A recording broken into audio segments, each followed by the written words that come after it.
నేను ఒక క్లయింట్‌తోని మాట్లాడుతున్నప్పుడు ఏంటంటే, అతను మ్యూచువల్ ఫండ్స్ చూపించారనమాట. సో, వాళ్ళ తాలూకు పోర్ట్‌ఫోలియో చూపించారు. "సార్ ఇది మార్కెట్ పడిపోతుంది డ్రాస్టిక్‌గా. ఏంటి సార్ అంత బాగా తక్కువైపోతుంది అసల. మొత్తం ప్రాఫిట్ అంతా పోయేలాగా ఉంది. ఏంటి సార్ మరీ డౌన్ అయిపోతుంది. ఎంత దారుణంగా ఉందన్నాను." ఓకే. నేను ఏమి అడగలేదు. తర్వాత ఒక క్వెషన్ ఏసాననమాట. "సార్ పర్పస్ ఏమైనా ఉందా ఇన్వెస్ట్‌మెంట్‌కి" అన్నాను. పర్పస్ ఏం లేదు సార్. మామూలుగా జస్ట్ ఏమనంటే ఇన్వెస్ట్‌మెంట్ ఏముంది, ఇన్వెస్ట్‌మెంట్ తీస్తాను, అవసరం ఉంటే తీసేస్తాను. ఇంక అంతే కదా! దానికేముంది పర్పస్ అని చెప్పేసన్నాను. ఓకే. పర్పస్సు అనేది లేదు. సో, నేను ఒకటే అడిగాను. సార్ మీరు అవసరమైనప్పుడు తీసేస్తాను అంటున్నారు. ఓకే. కాదనట్లేదు. లేదా అందులో ఉంచుతానంటున్నారు. బట్ మీకు పర్పస్ ఉంటేనే కదా మీ మ్యూచువల్ ఫండ్స్ రిటర్న్స్ అనేది తెలుస్తది. అంటే ఇక్కడ పర్పస్ అంటే అర్థం ఏంటంటే మీరు రిటైర్మెంట్ క్రియేట్ చేయడమా? లేకపోతే మీ చైల్డ్ ఎడ్యుకేషనా? లేదా మీ చైల్డ్ మ్యారేజ్ కోసమా? అనేది ముందు ఫిలప్ చేసుకోవాలి కదా! First of all. సో, ముందు ఏంటంటే మనకి పర్పస్ అనేది ముందు అంటే మన బేసిక్ నీడ్స్ ఏవైతే ఉన్నాయో అవి మెయిన్ ప్లాన్ చేసుకున్న తర్వాత అప్పుడు మన వెల్త్ క్రియేషన్ కోసం నెక్స్ట్ స్టెప్ అది ఎళ్ళాల్సిందే.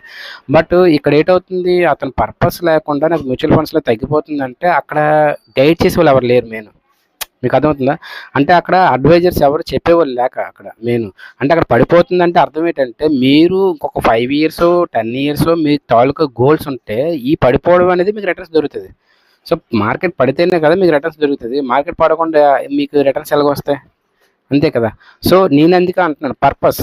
అంటే ఫర్ ఎగ్జాంపుల్ మీరు మధ్య మధ్యలో తీస్తా అంటున్నారు. అంటే ఎమర్జెన్సీ ఫండ్ మీకు నీడ్. అది మీకొక అప్రోచింగ్ దొరికింది కదా! అప్పుడు మీరేం చేస్తారు ఎమర్జెన్సీ ఫండ్ కోసం సెపరేట్‌గా ఒక లిక్విడ్ ఫండ్సో, లేకపోతే ఓవర్ నైట్ ఫండ్సో సెపరేట్‌గా ఒకటి పెట్టుకొని దాని నుంచి కొంత అమౌంట్ కేటాయించండి. అప్పుడు మీకు మార్కెట్‌తో సంబంధం ఉండదు కదా! మీకు ఎప్పుడు అవసరమైతే దాన్ని తీసుకుంటారు. లేదు అదే ఫండ్ నుంచి తీసుకెళ్ళి లిక్విడ్ ఫండ్ నుంచి తీసుకెళ్ళి డైరెక్ట్ మార్కెట్ పడినప్పుడు పెట్టుకోవచ్చు హ్యాపీగా.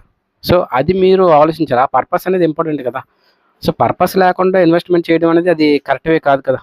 అది నేను అంటున్నాను. సో, చాలామంది ఏంటంటే మ్యూచువల్ ఫండ్స్‌లో ఇన్వెస్ట్ చేస్తారు.